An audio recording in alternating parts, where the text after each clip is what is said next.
welcome to another episode of Aquarian Light.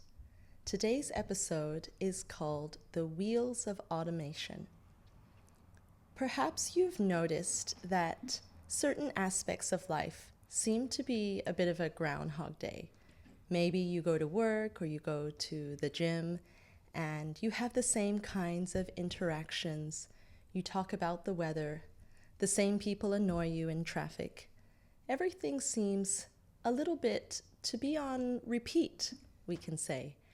And maybe you've noticed that there are other aspects of life that also seem to be almost like a larger wheel of samsara. We see this in the seasons. We see this in the rise and fall of civilizations. And maybe we wonder, how far does this automation go? And what do we have to do? What level do we have to get to break free of the automation?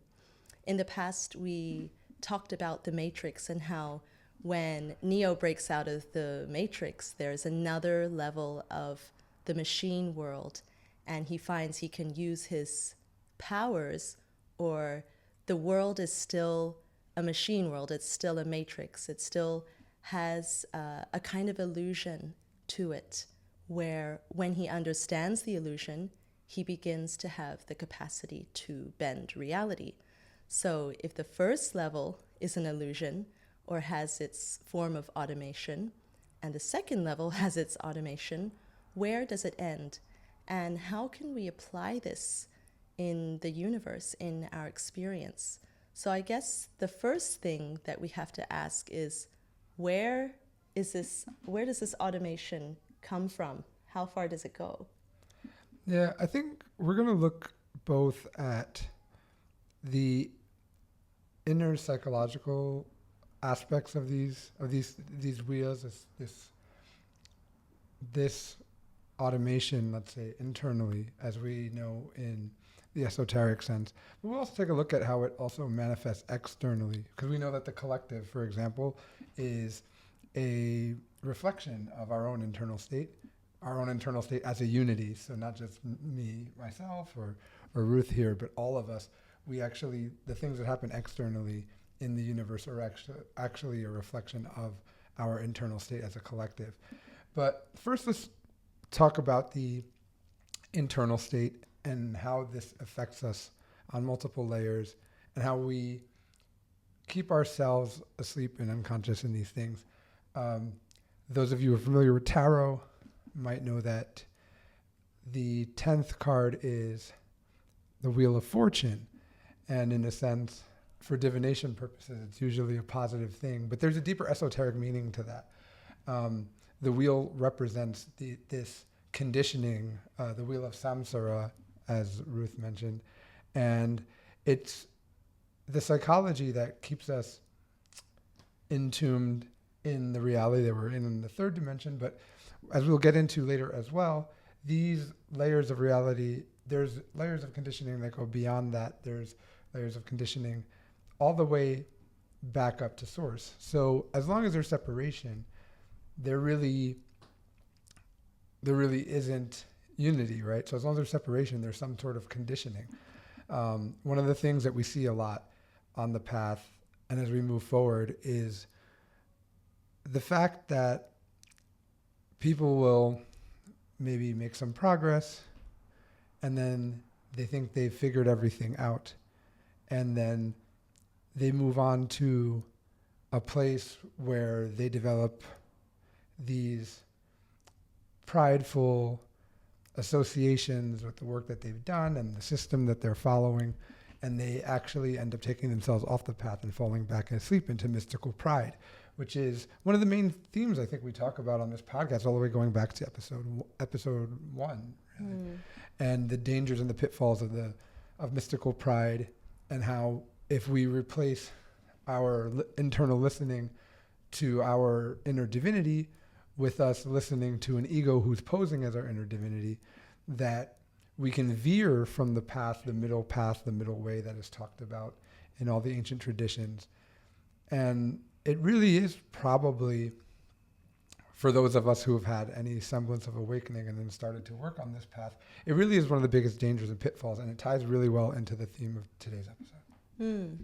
I think it would be good to define a few things for the listeners if they are either new to spiritual studies or esotericism.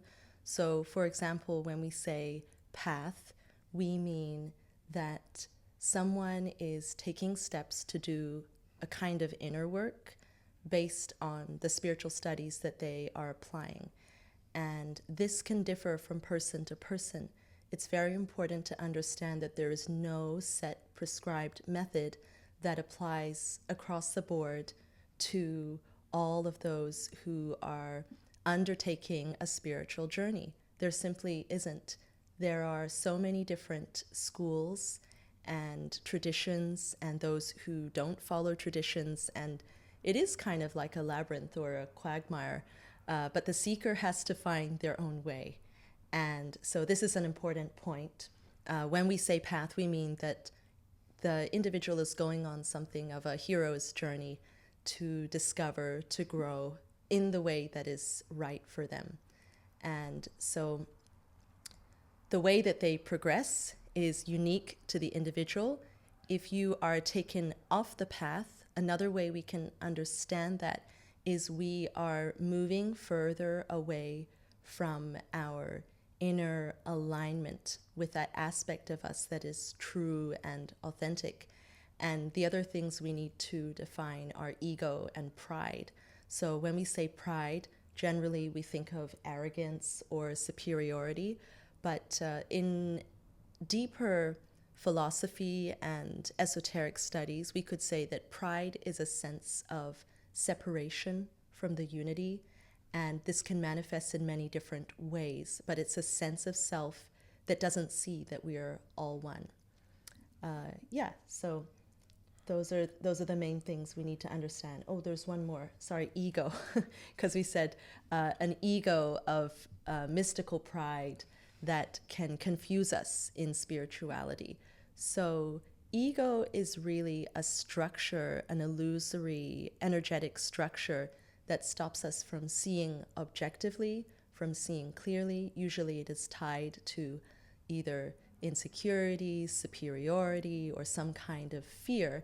And again, it is a sense of being away from source, away from connectedness, away from divine love, and that sense of groundedness and purpose and inner knowing. We could say that. Yeah, I would say pride, as you touched on, the best way to really explain it, because in the sense, is like you said, we think of it in the religious terms, we think of humility as being meek and humble in that sense, like colloquially, and that pride is arrogance or being full of oneself. But actually pride is the false sense of self in itself. It's the desire to be something separate. If we look at it in the sense of there's a unity and we all are objectively, in the objective sense, one being, one hive mind, right, at the highest level, most meta level, then our desire to be separate and to be an individual is our pride. It's a false sense of self. Relatively, we are separate and we all are doing missions. That doesn't mean that, it doesn't, the things that are in between us don't matter. But since when we look at virtues, and we'll talk about this in another time, but virtues tend to be the absence of the ego that they're related to. So humility, let's say, is the absence of pride. So instead of it just being meekness or being shy and quiet, what it is understanding that our false sense of self is an illusion. In that sense, that means that things like insecurity or when we have self-doubt are actually the inverse of pride. They're actually egos of pride. So that's a good thing to touch into. The other thing is too, I think relatively, right, because technically everyone is on the path, whether we're taking spiritual moves or not, since we are one being experiencing every point of its descent and ascent into itself and back out and extracting wisdom. Even those who aren't into spirituality are technically following their path based on whatever internal authority that they have as well. And it might be to have no interest and to just be someone who in this lifetime wants to just go through experiencing the illusion. But I think when we are also referring to the path, it's not simply just in a spiritual sense, but the path to looking that's at the point of every religion, which is not simply just to awaken, but to find freedom or liberation, salvation, these types of things, to awaken from the matrix or to unplug from the matrix. And Jesus of Nazareth talked about it being the path of the razor's edge, that it was straight and narrow, and there was one of them. There are many other paths in a sense as well. We could say there's one path, but there's many.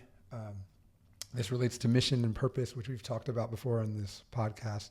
Purpose being the same for everyone, which is our purpose is to awaken the consciousness and help others awaken that want help from us. But our mission is our unique expression, since everyone has a unique expression of that purpose externally. And that's why I say, even in a sense, those who aren't even walking a spiritual path, they could be their mission to provide a certain type of energy to the construct so that the construct works to help the others that are on the path of ascension, in that nature. But mission, right, can look like very many different paths subjectively. This is why we have religions and things of that nature. But they are subjectively different only because at the root of it, the same truth is coming down through all of it. So it's still that one path.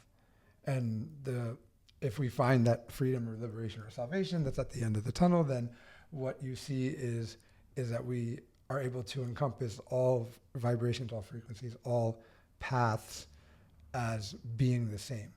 But that comes at a level of comprehension and understanding.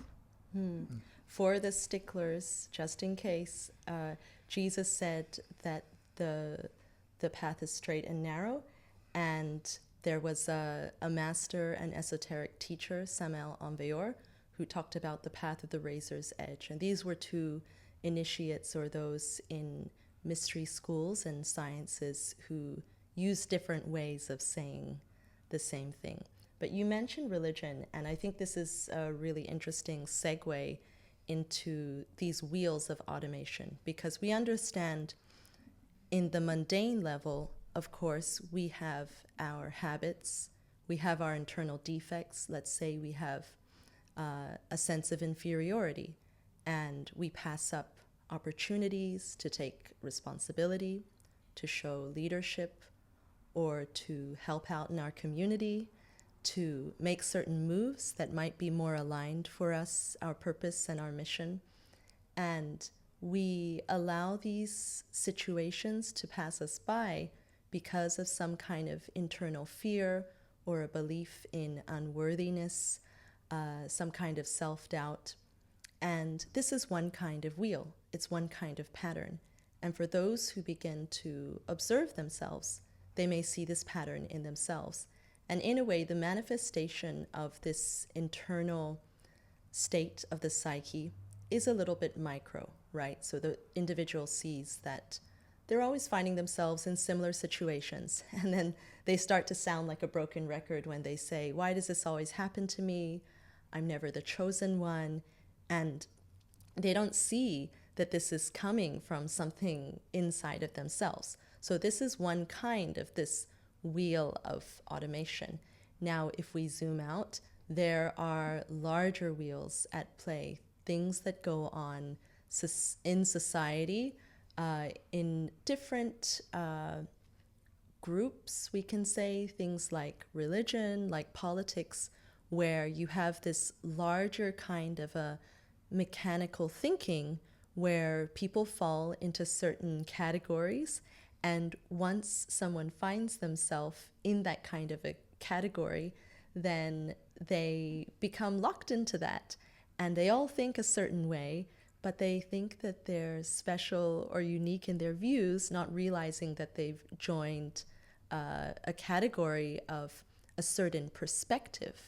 And the influences that cause this are maybe unknown to the person. So they think that their views, their actions, and their impulses are very original to them, and they don't see how this is simply another mechanical wheel. How does this come about, and how does this play out in the world, these kinds of, these bigger wheels? Well, yes. Well, first, let's go over the psychology, the two layers of this Oh, reality yes. that we're in, right? So, I mean, there may be many more layers that get more subtle as we go out, even beyond the unity. For our understanding, right? What we consider the unity is really the unity of maybe the solar system, the atom, Cadmon. But for all intents and purposes, let's say that's unity. That's like everyone on this planet, everyone in our solar system. We'll not talk about other galaxies and things of that nature. So what's keeping us from the unity of that unity that we can experience between all the beings that we are aware of in our surroundings?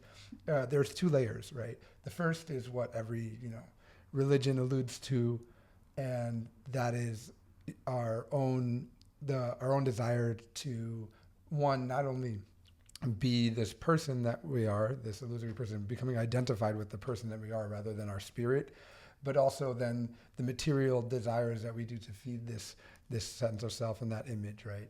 So be that lust or greed, anger, these types of things. This animal ego that's related to our human person. We think of ourselves as much more advanced than the animals, but in a sense, outside of having the ability of logic and reasoning of the lower intellect, we still work pretty much off like animal instincts and things of that nature.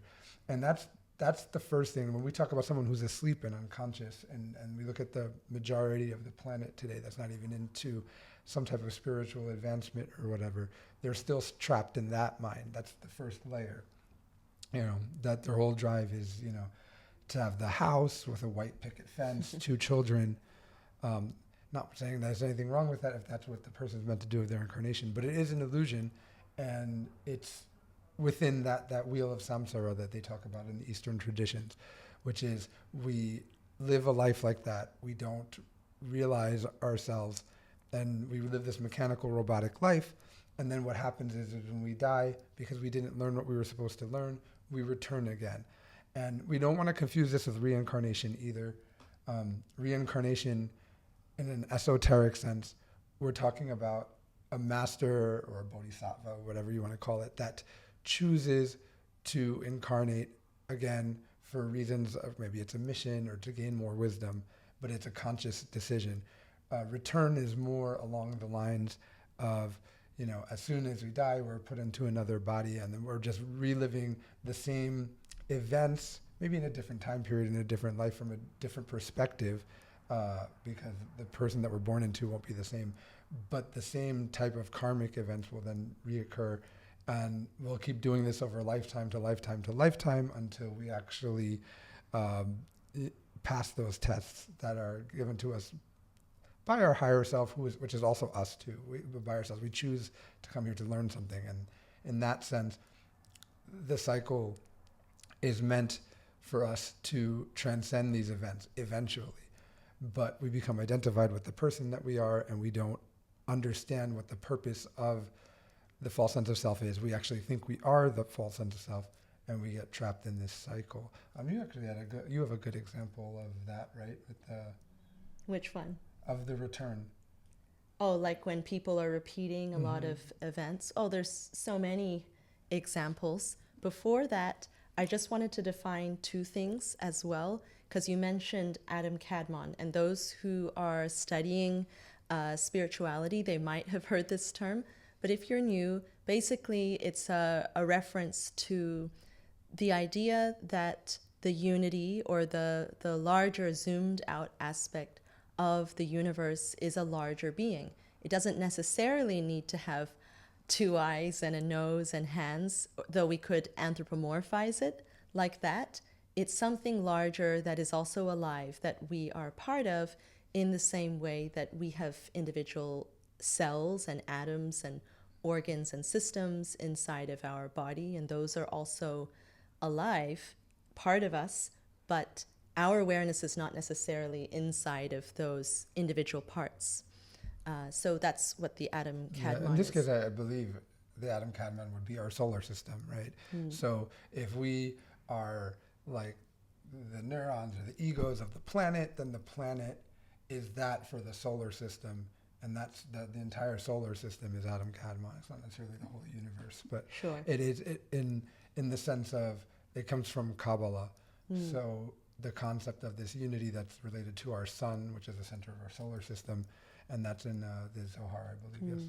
One of the best examples of that is the end of Men in Black, Part 1, where as we zoom out, it's just something larger that's alive. I think that's the easiest way to understand it. But the second thing I wanted to touch on as well was spiritual progress, because it can be confused easily, where those who are studying spirituality then apply some type of ambition or a sense of a need to get from A to B, and therefore to not be present, to not be in acceptance, or to feel like until we get to the end, we have failed or something like that.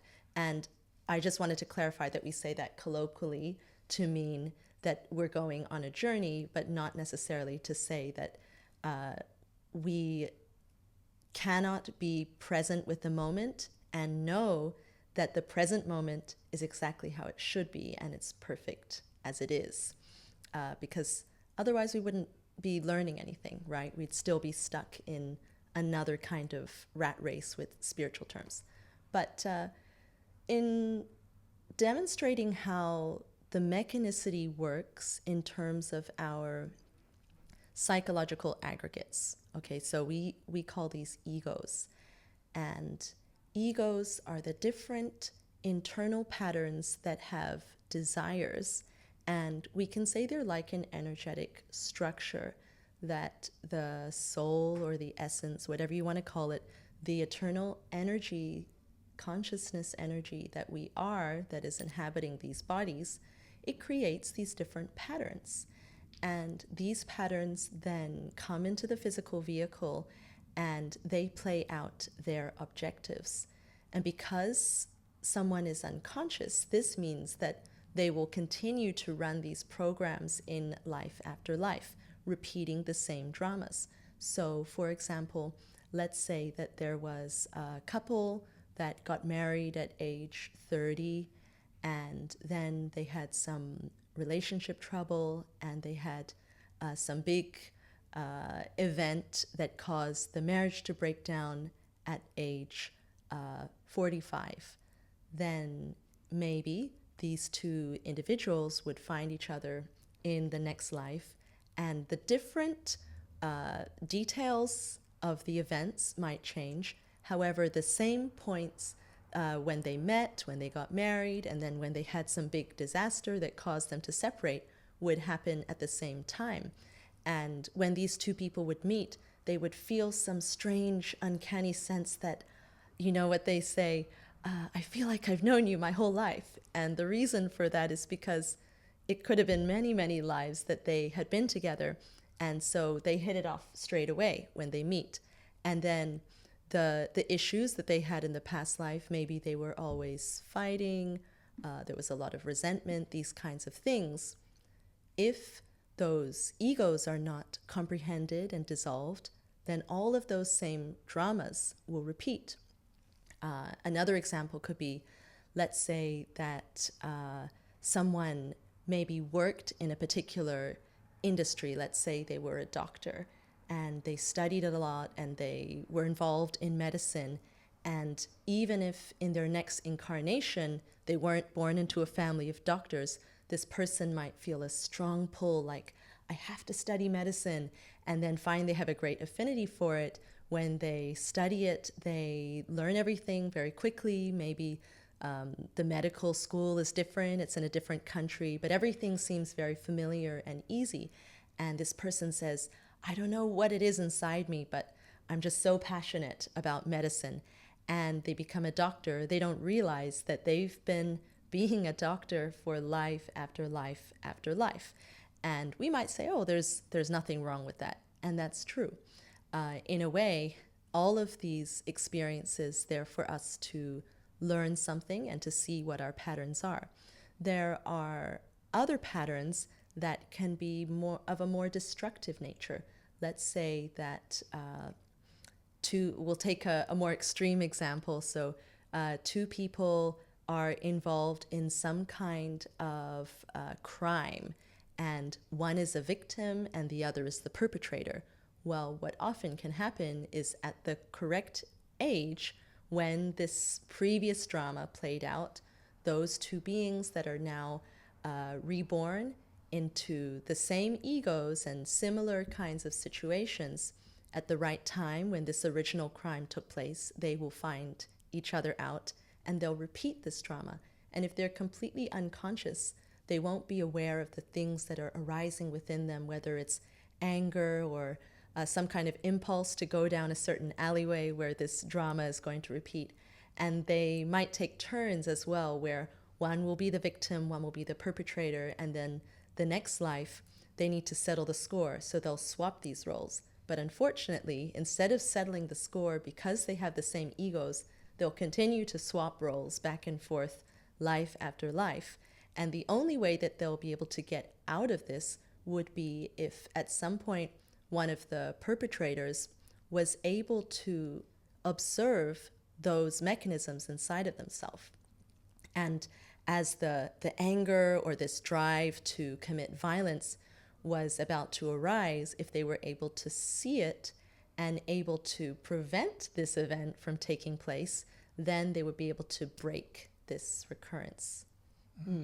Those are good examples of recurrence, and you jumped the gun a little bit because I actually need that for when we're gonna talk about the karma and the dharma for the next layer. But I actually meant like the NDEs about return. We're talking about the difference between return and reincarnation. Yes, I wasn't exactly sure what you meant. It's okay. That's good. Yes. So if we're talking about near-death experiences, these are examples that demonstrate that life after life, we can say, is a real phenomena. There was a doctor named Dr. Moody who did an extensive study on this, and maybe those in spirituality would be familiar with this. But briefly, we can say what he did is that he really wanted to study what happens after we die.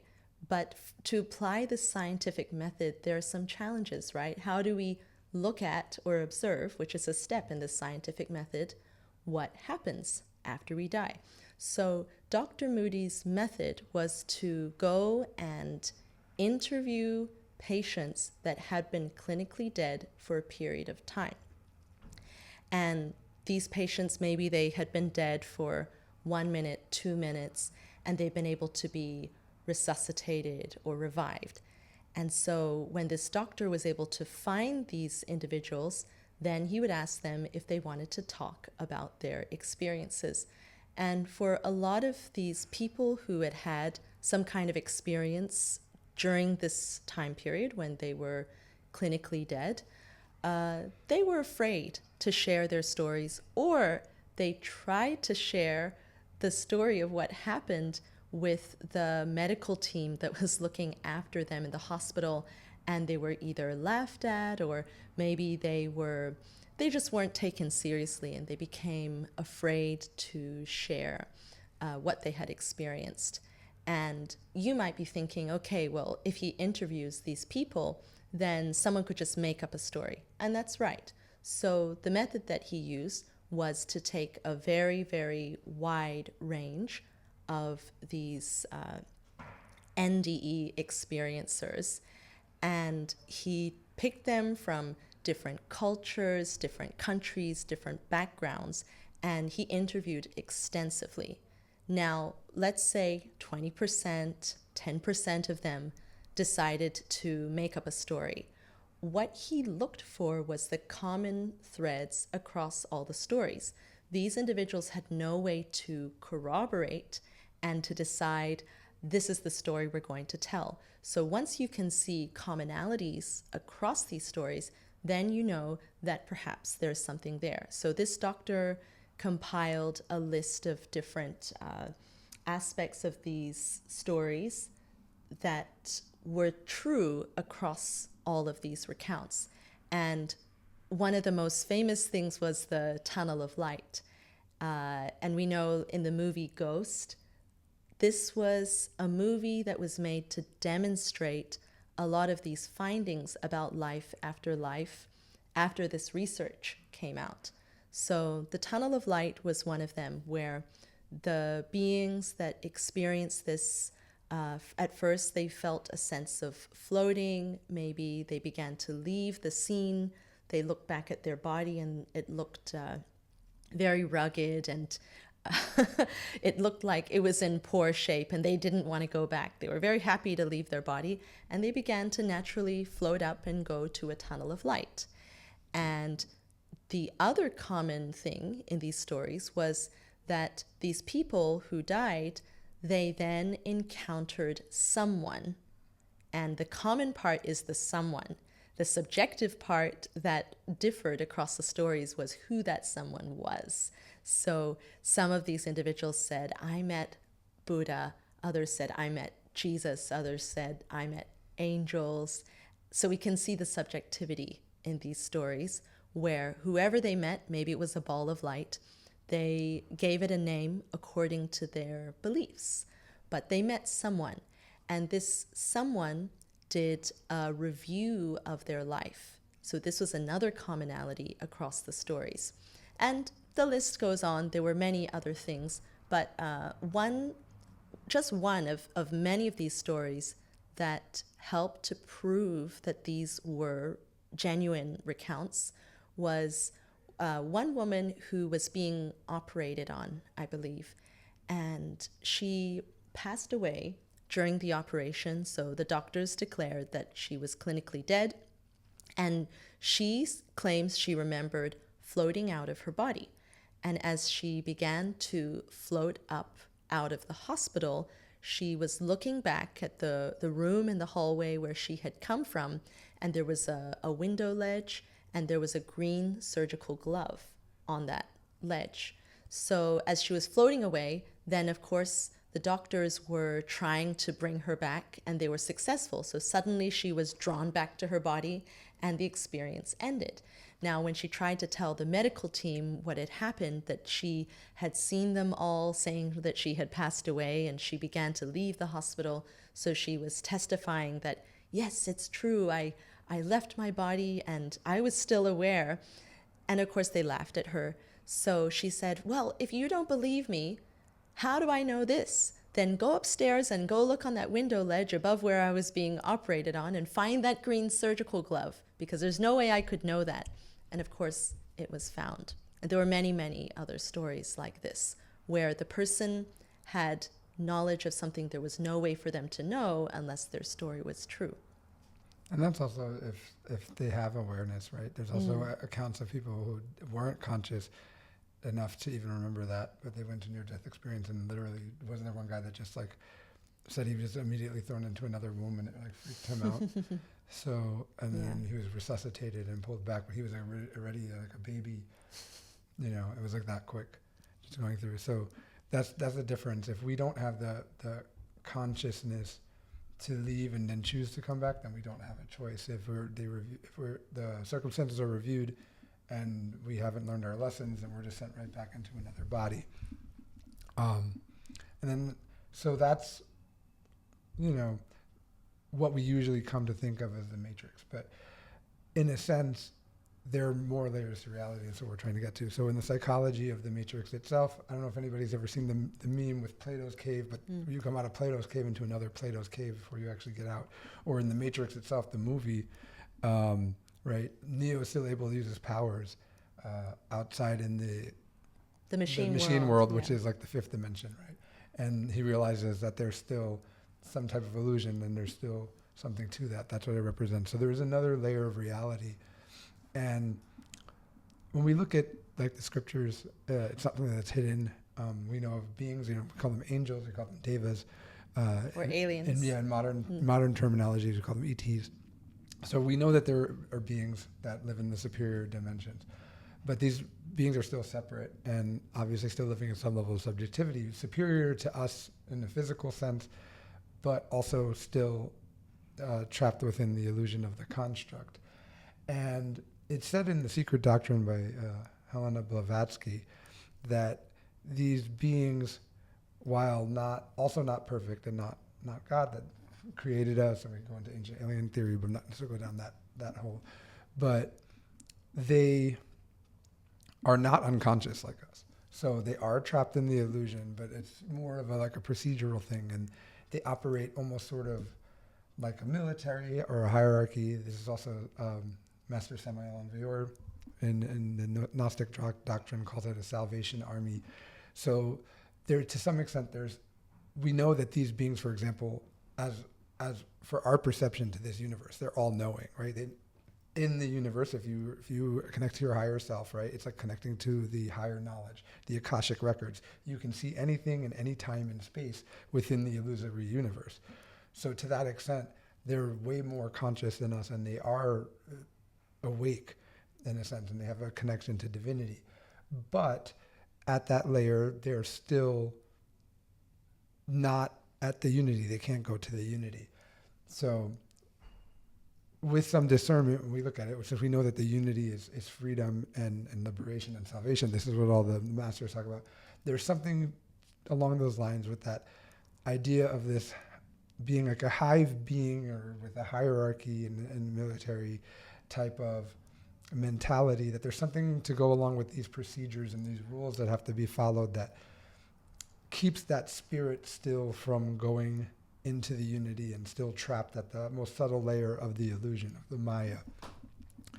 So with that being said, when we think of this other layer to our psychology that keeps us entrapped, well, if we can move past desire, if we can move past our own person, but then when we put our, I guess, false sense of self now into, well, we're inferior and we need this help from like a being or a master or something. We need like an that. angel to help us. We talked earlier about how pride is both arrogance and inferiority. So a lot of the times when we get on these spiritual paths and we go on these religious paths, what it is that we are giving our autonomy to, say, our higher self. And all of us have a higher self. We unfold down through these cosmic principles.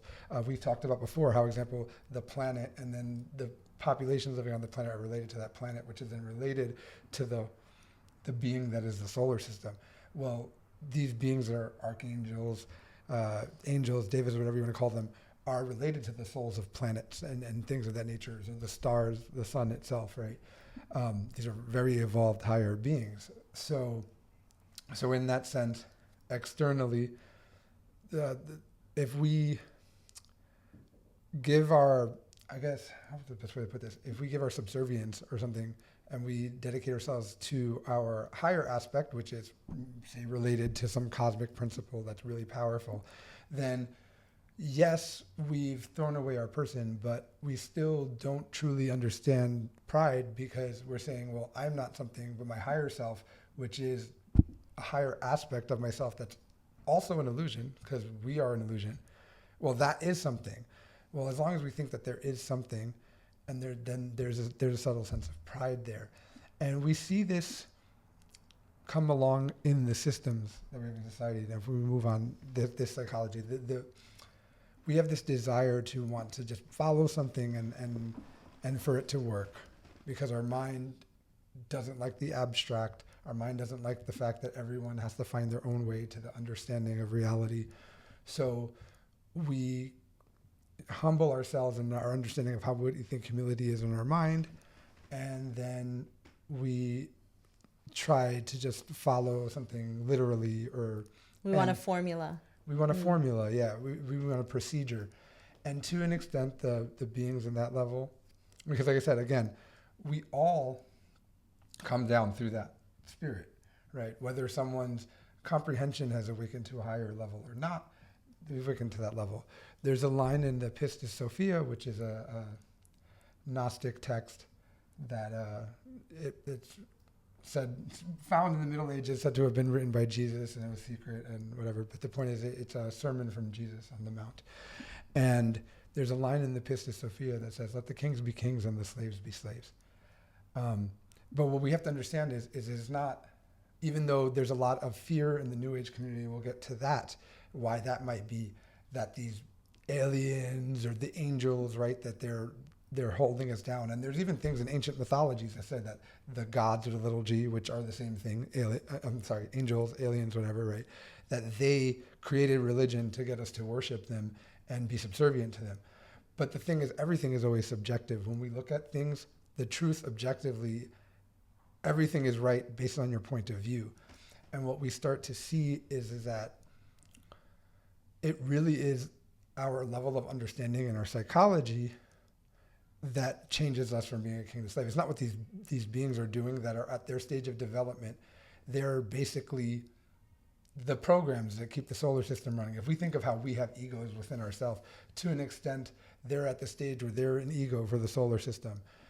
In the Matrix, they show this as the programs, right?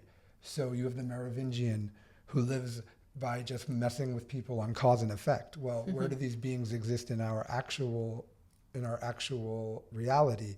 They're beyond our physical matrix, and they reside in the causal plane or the Buddhic plane, but this area where they're free from desire, but they're still a slave to this karma dharma, which we have to work with karma dharma, just like relatively we have to work with any form of duality. We're here in this construct, but also at a higher meta level, karma dharma is also an illusion.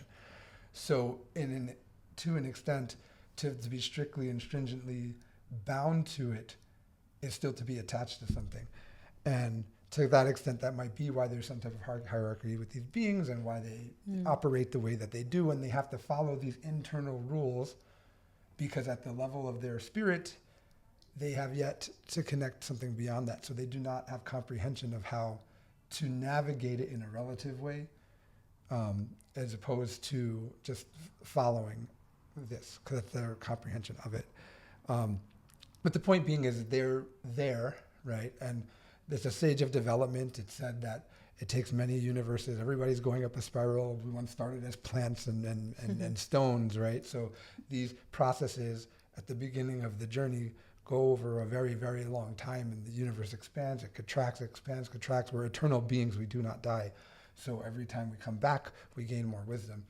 But at this level of development, which would be, I suppose, beyond where you have gone through the original spiral of coming up the animal, the plant kingdoms, maybe you've lived as an astral being, you've lived as some other things are in the middle, then you go into the spiral of your spirit. And we're talking about your spirit. All of us are incarnated here in these bodies. That's what makes it so difficult. You could be sitting next to someone who's in an early stage and they've never even completed the spiritual path once, and they're just, a regular person still just living the experience of, say, being the mailman or something. And that's okay. That's where they're at in their journey. And then meanwhile, another person might be the incarnation of one of these angelic beings. So they're very religious and dogmatic because internally they're still working through those things. And then you have other beings that maybe at a later stage of development that have gone through all of that and are now working towards connecting to the unity and finally graduating out of the school that we have here on Earth.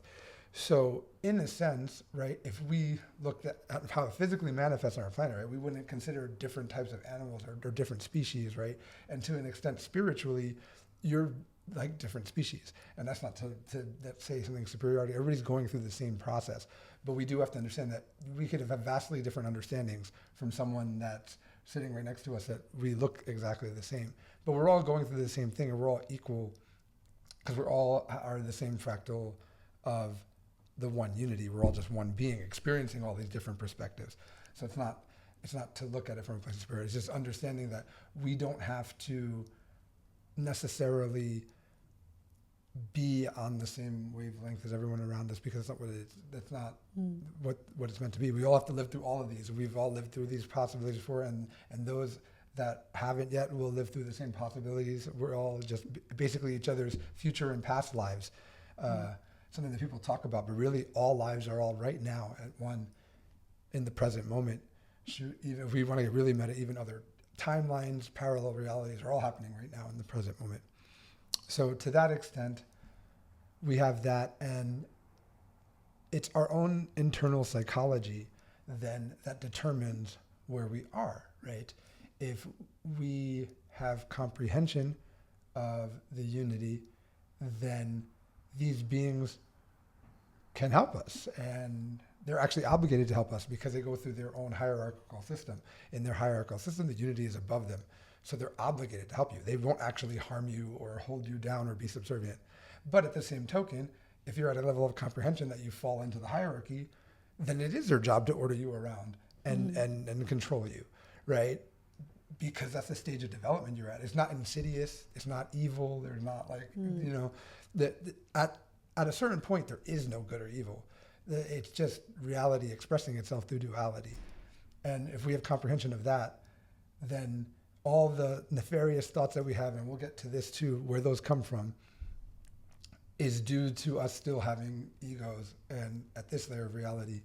And I think we see that a lot in the New Age with the alien theorists, those who like to look at the Sumerian mythology. The older myths do talk about these beings a lot more in detail. It seems like it was slowly removed from the religions as they went along, probably because as society degenerated, we didn't need to have as much of this heavy cosmology because they're just trying to help people at a certain point get to a lower point, which is just the natural progression. If no one's even understanding this part of the journey, then why do we include all this other stuff? It'll just confuse people.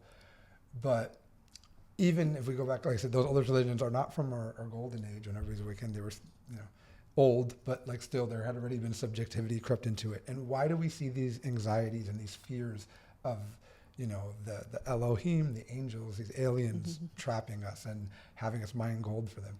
And I mean, you know, physically maybe it did manifest a little bit like that, but that's not the point. The fears come from probably also another step on that journey through spirit.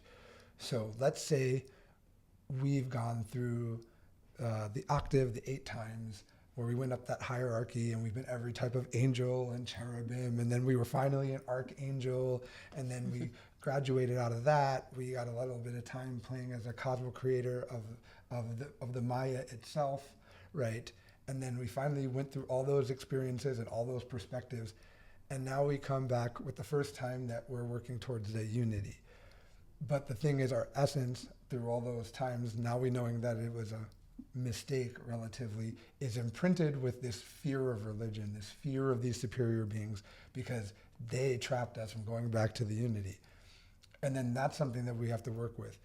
And what you see a lot in the New Age community is that we have a lot of people, especially now with the energies of this new era, we have a lot of individuals who are awakening spontaneously. And what happens with that is they don't necessarily have a base in any work, which keeps them from having an attachment to the religious dogmatic views of, say, the old era of the Piscean energy that was in the old age. But it does make them skeptical of even wanting to do the work, which is also a mistake. Because what happens is if we look at the ego as it is an illusion, or like karma and dharma, these things are actually at the highest level. They are illusions. They're illusions we created for ourselves to work with.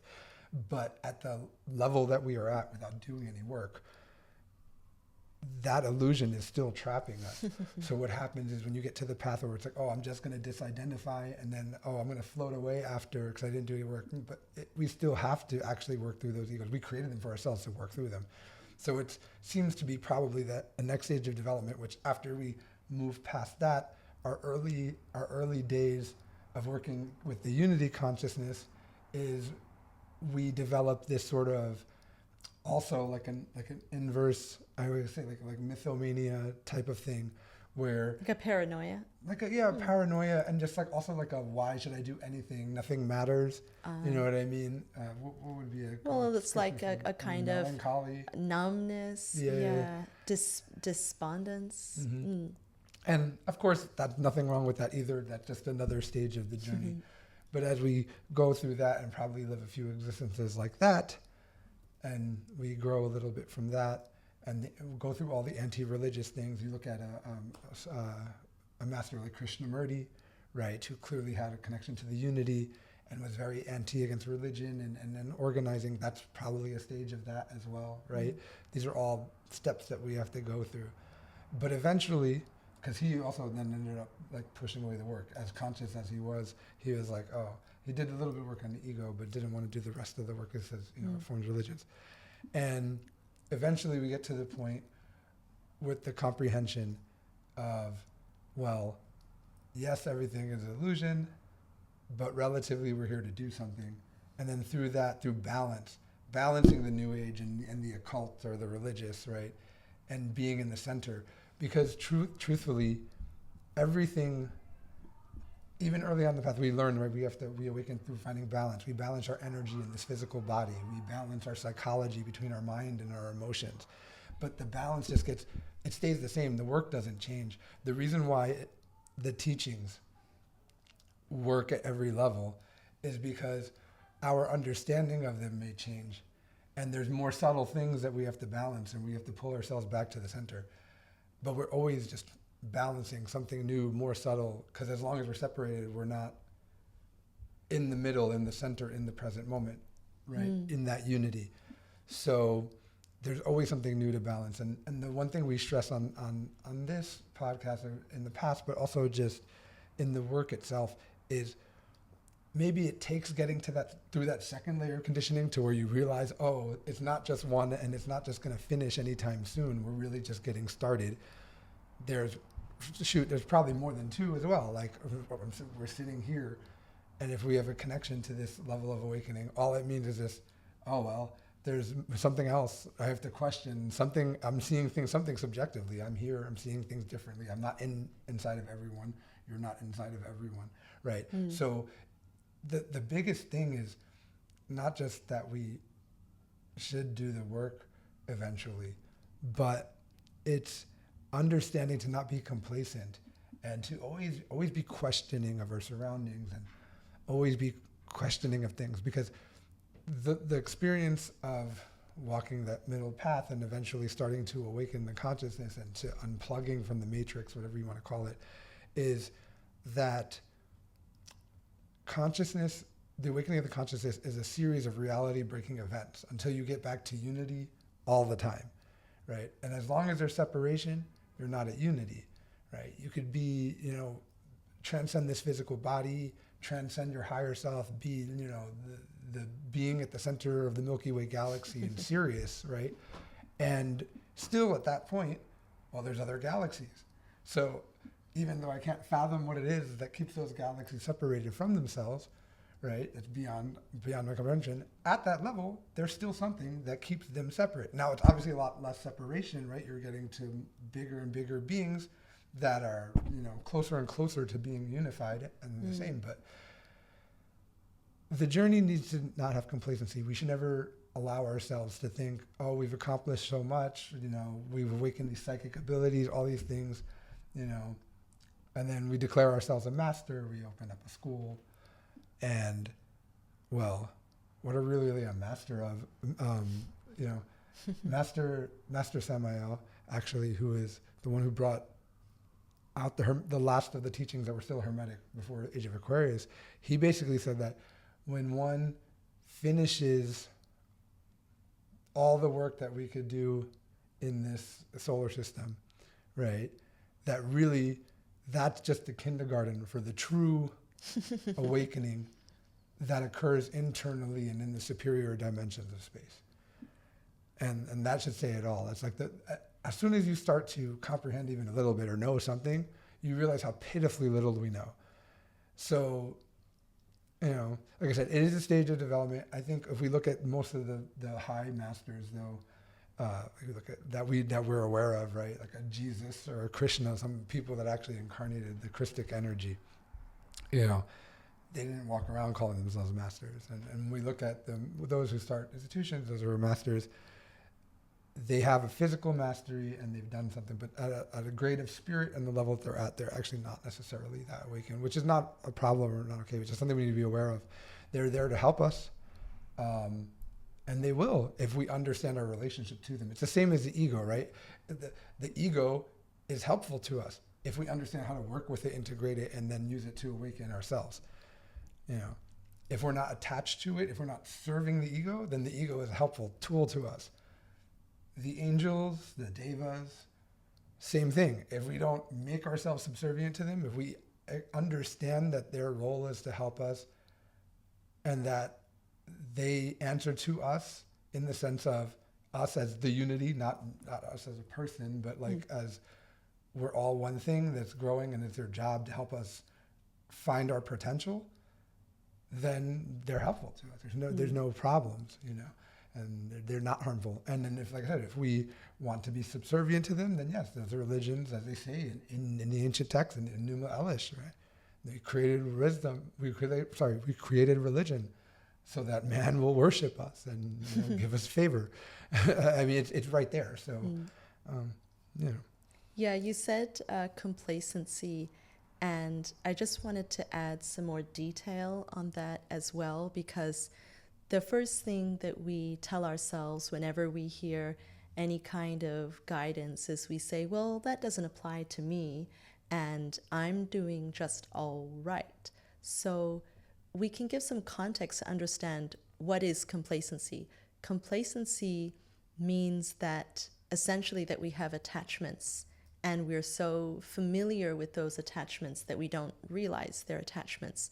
So maybe we are in a certain kind of spiritual school, we're learning some kind of meditation, and the practices that we've chosen, they're helpful to us.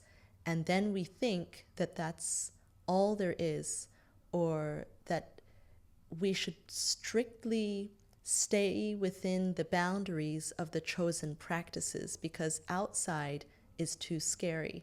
And we should trust these practices as the only thing that's going to help us, because we're not prepared to stand in no man's land. We're not prepared to understand that there is no set formula or guarantee that if you follow ABC, then you shall be enlightened, then you shall ascend. We can just look at all of the students of all of the schools and systems and traditions, and of course, not all of them awaken or become enlightened or become masters, resurrected masters, or awaken to unity consciousness. So obviously, it's not by strict adherence to a system that we get this kind of guarantee. So as soon as we become attached to a certain way of doing things and we limit our view, our perspective, then when Source or the unity, the universe, wants to bring us new guidance, wants to help us expand our view, our horizons, and give us that next step so we can get closer to alignment, to moving along in our journey, we won't have the capacity to see the messages that come to us because we'll be too attached to the thing that we're doing. And often what you'll see is when you go to a particular school, they will tell you, if you want to come to our school, you're not allowed to learn from anyone else. And to me, that's a big red flag because, of course, there can't be a specific formula for the individual because everyone is unique. If we can do our own research and investigation and stay open without becoming attached to any of the steps or methods that we take, then when the right thing for us comes along and it's something new, we'll be ready to understand that. I think that's very important. Yeah, that's very important. And there's just a few things to always look out for. First of all, if we're following the herd mentality and we're following other people, almost positively 100%, we're not conscious, we're unconscious. The path in itself is isolation. The path is, being falsely accused and all of these other things. And that's every master ever. And then the other thing to look to is that as soon as the master who re-brings the message, because it's always the same message, passes away, within like 50 years, the school is dead. And the message used to come in a different way, in a different packaging. It doesn't matter where it is. It doesn't matter if it was like, you had the Hindi text with the Upanishads. Just like today, people started worshiping the Atman. So the Buddha came along and had to call it the not self, because the immortal self, people weren't worshiping the unity anymore. They were worshiping their higher self, which is very similar to what we see in today's culture. But just all of these things, right? When Jesus came around, right? All of the religions, you call them the Pharisees, right? Everybody thought they knew everything, and they actually were not doing anything towards awakening the consciousness. And we see it again and again and again. When we brought up Blavatsky and Samael Aun Weor stepped into Blavatsky's Theosophy Society about 60 years after she died, same thing. Oh, this is dead. Now we have to start a new school. He went to a bunch of other schools. All the schools are dead. So, and some of them had active masters at the time, but it wasn't the avatar or that master that brings the message. Because these masters have different missions. Like we said, if a lot of these public masters are related to these beings, and their job is to keep the construct going. It's not even like negative or positive, but not all of their job is to help everybody reach the unity. There's only specific masters that were given that message, and they come every so often. And then again, usually it falls off after they're there and they're not teaching anymore. Usually it's even their students. Some of their students understood, and some of them understand it to get to a high enough level that they become masters, but not to the level, their spirit can't understand the teaching properly. If we look at Christianity again, I know we've said it a bunch of times, but Jesus didn't start the church. Paul of Tarsus did, who wasn't even with Jesus, but Paul of Tarsus was a master, but not a master of a degree that could understand Jesus' teachings. We look at the books of the Bible and the text that the Catholic Church took out, like Thomas, Mary Magdalene, those were his disciples that actually reached unity. And the ones that they kept were also masters. Everyone that worked with Jesus achieved mastery because he was such a high-level teacher. But they achieved mastery at the level of their spirit. And those are the ones that became the church, not the ones that actually understood the nuances of the inner mind. The ones that were at the intermediate mind, which we brought up. I forgot that. We brought that up in the beginning. The sensual mind is related to our human person. We have the intermediate mind, which is related to our higher self. And like we said, it's all-knowing in the terms of everything that's going on in this Maya. It is not unconscious, but it's still not the inner mind, which is the unity, which is not colored in any way, not subjective. It's everything. Everything has that behind it, even the most negative things that happen in society. And if we move forward to, we'll probably talk about this a little bit more next episode, but these things move into how our systems in society, our systems of control, are manifest physically because of these things. So in a sense, these beings, because they're responsible for keeping inside the contract, you'll have some that are doing positive energy things, or like they're light, and some doing dark energy things that are dark, right? And they're in that layer of reality that's cause and effect, the causal plane that we've talked about, right? Or just a little bit beyond the seventh dimension, but depending on their degree. But these beings are not negative or positive, right? They're pretty balanced energetically, right? They don't have genders, they're genderless. So all it is that they get certain ones get certain missions. So the ones that we see as like angels or Pleiadians, and the ones that we see as like reptilians and demons, really they're all, just following whatever the guidelines they are, and they're just making sure things work, and it's not necessarily insidious or even good when they're doing good things. And they're all working together, hand in hand, right, to make reality go, because everything has to be in balance. So, because objectively everything is in balance. Subjectively we view it out of balance from our perspective, but everything already is in balance. So everything, sometimes positive happens, somewhere else something negative happens. That's what those beings do from a high level. They make sure that the energy is always in balance. And we'll see that they follow the rules. We talked about karma, and one of the big things is free will. Maybe at the most superior level, that too is an illusion, but it's one of the rules of this thing that we're in. We have free will. We can't be forced to do something against it. That's black magic. People do that, but that's at a lower level. That's somebody who's still in their person. No high level being that's attached to their divinity will force someone to do something, because again, they don't want to take the karma for that.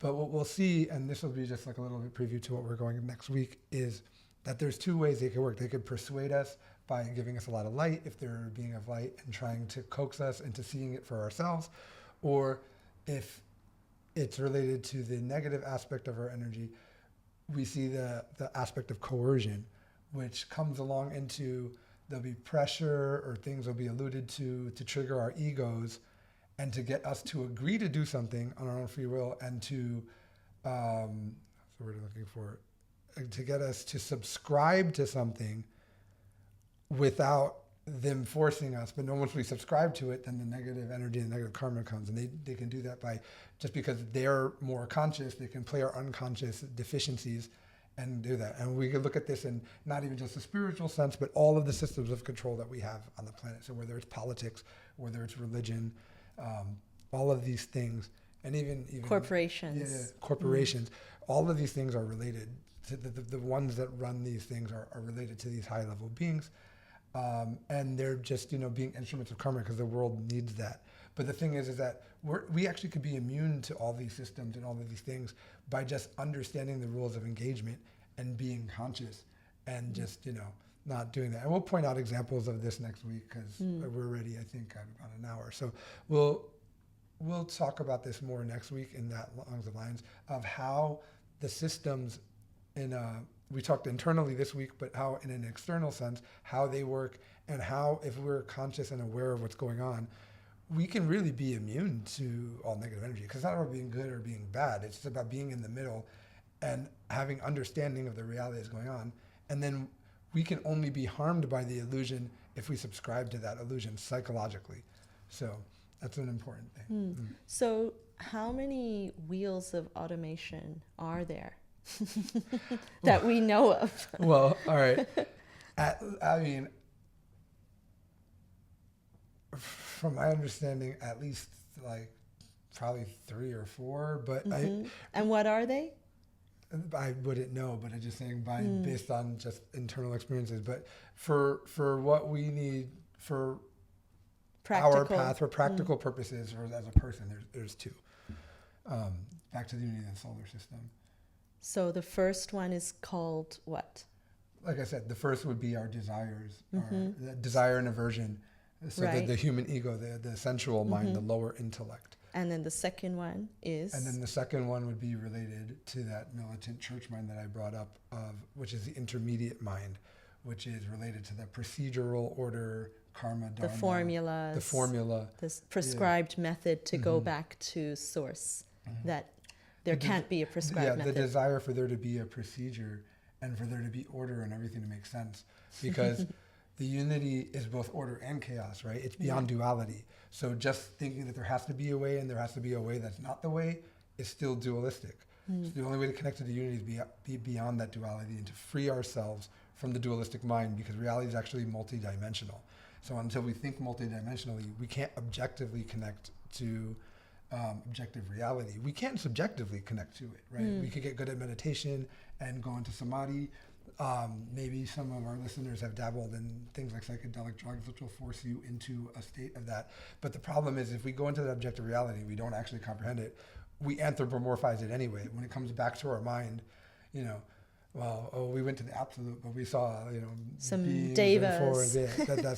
That's not actually that actual reality. When you experience objectively, is very different. There's no form there. It's formless. So we could summarize by saying that there's more than one layer of automation, and it is good for those of us who have chosen to undertake the inner work that we begin with the first layer, right? We begin to work on ourselves, work to observe and understand the psychological patterns that are keeping us trapped. And as we begin to transcend those, then the thing that we need to look out for is that second layer, where we may be feeling like we want to submit to something higher and to make some being like an angel or a deva or a master or a school or a system into our new God, our new thing that we subscribe to, so we can fall back into comfort and feeling like we know everything. Because the truth is that, as it looks like, the path goes on forever. So we have to be prepared to continually expand, open, and accept what we are being brought to learn, even if it doesn't fit our old ideas and paradigms. And also, don't forget the other pitfall that we mentioned, that if you are blessed enough to have been, say, born with an essence that has a higher level of consciousness, to understand that it's not just also pointless and we could just run away. You may notice that everything is, illusion, but we still are here for a reason, and we are supposed to do the work. It's less painful from a certain extent if we let go of our false sense of self in our person.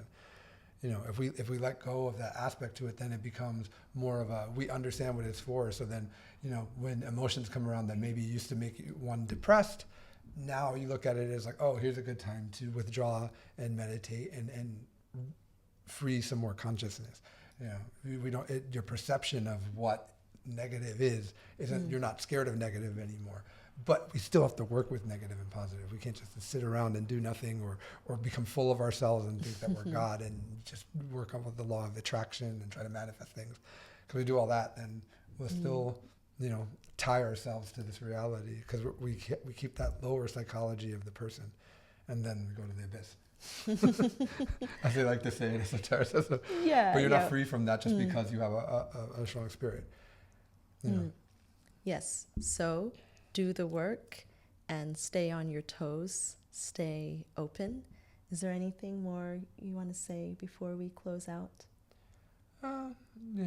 Just remember to keep your frequency high and maximize Dharma for the collective, and love and light. And I know we've been gone for a while, so but we're actually back in the country, so hopefully we'll put out some more content at a more rapid rate. We'll give time in between things. Consistently. More consistent, yeah. Yes. It's a better word. So thank you for watching. Remember to be the light, be the change you want to see, and we'll see you next time.